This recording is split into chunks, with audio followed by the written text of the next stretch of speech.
All right, my name is Aaron Kemkes, and this is Monochrome. Monochrome is a game where you are collecting celestial wonders, placing them into your universe grid, and scoring points based off of cards you collect throughout the game, depending on how your universe is at the end of the game.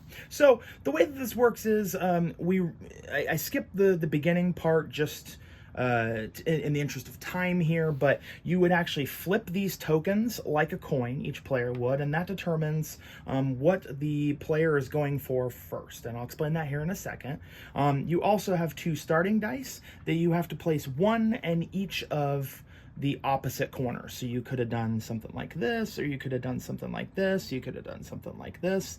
So in this case, we're going to do that. Then each player is going to roll their dice, which I already did, but we'll roll again here. That one's a little jumpy. Okay, perfect. So that gives us the opportunity to explain a couple things here. So both players are doing this. Now, numbers are good because they score you points at the end of the game. However, they do block spaces. The whole point of the game is to fill your universe with the correct symbols to be able to score these points off of these cards. And the way that you get these cards is by matching a certain set of symbols with a card and the shape that the card presents. So first and foremost, let's walk through the dice a little bit here. We have one of each symbol, so that's going to be sun, moon, star, and cloud. We have one number on each die, so it's either going to be a 2, a 3, or a 4. 4s are a little bit more rare there. Then the blank here is actually going to give you the ability to choose any side that you like. So I'm just going to run you through a sample turn here so you can kind of see how this goes. Both players are going to roll their dice simultaneously and place them simultaneously. The selection of the cards, or the fulfillment of the cards, is going to be done in turn order. So we're going to start with this player here. They would have a first player token. I don't have one currently at the moment, but they'd have a token that says 1 on it, which indicates that this is the first player. Then what they would do is after they've placed their dice, so they might do something like this, because the only way to get rid of numbers is to re-roll them or flip them using an ability on a card, which we'll get to in a second. But they do score that amount of points at the end of the game. Then this player decides, I might actually set this here and maybe flip this because it's a blank. You can choose any side. Maybe choose a sun there. This player is going to put a moon over here and a couple 2s in the corner over here. All right, so starting with this player, they're going to look at the cards that are in the market, and they're going to pick one of them. You can only get one card on each turn, but you can keep going as many times as you like.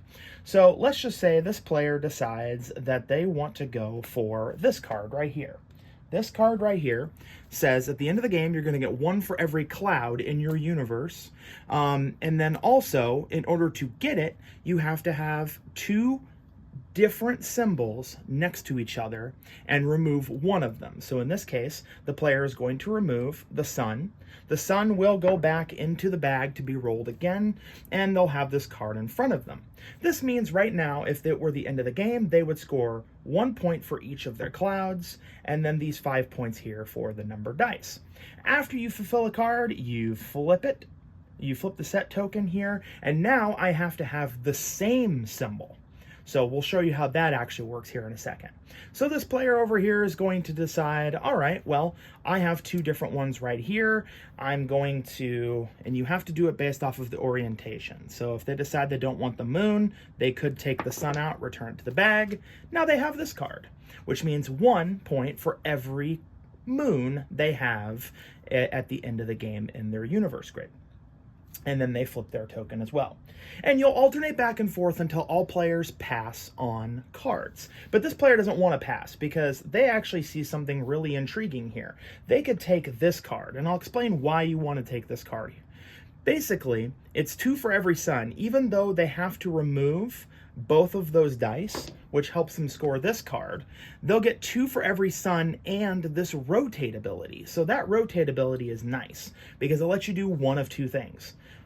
Every round for each one of these you can re-roll a die, or you can flip a die. So in this case, this player might be like, you know what, I don't really like this 2. I'm going to take a chance.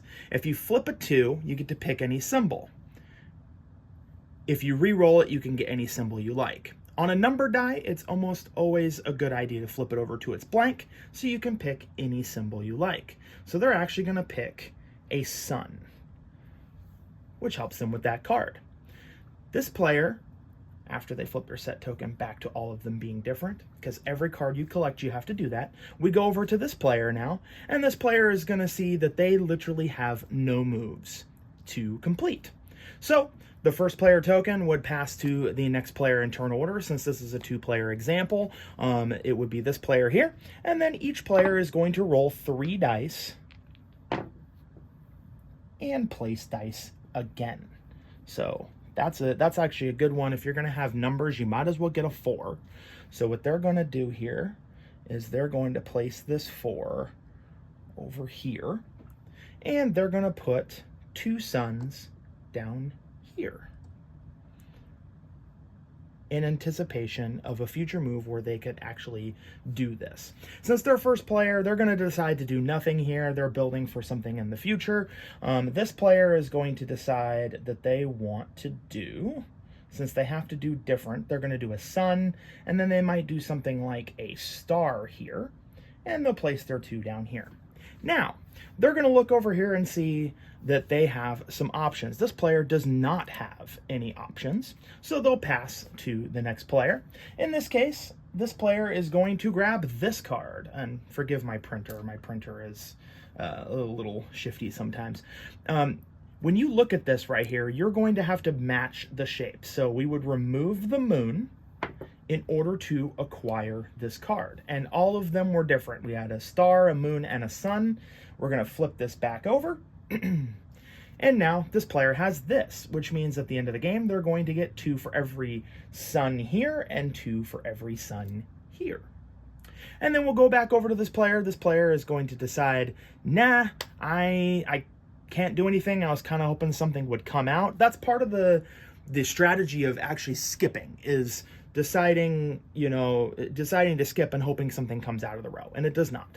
So then we switch back over to this player. They decide that they're not going to take anything, and therefore we roll 3 more dice again, and we continue on until either a player cannot put 3 dice into their grid, or 3 piles out here are completely gone for a 2-player game. For a 3-player game, it's 4. For a 4-player game, it's 5. Now, you can finish your grid before everybody else if you want to. You don't have to, but you can finish your grid before everybody else. The game will end for everyone once 3 stacks are gone. So that's just a basic overview of how to play Monochrome.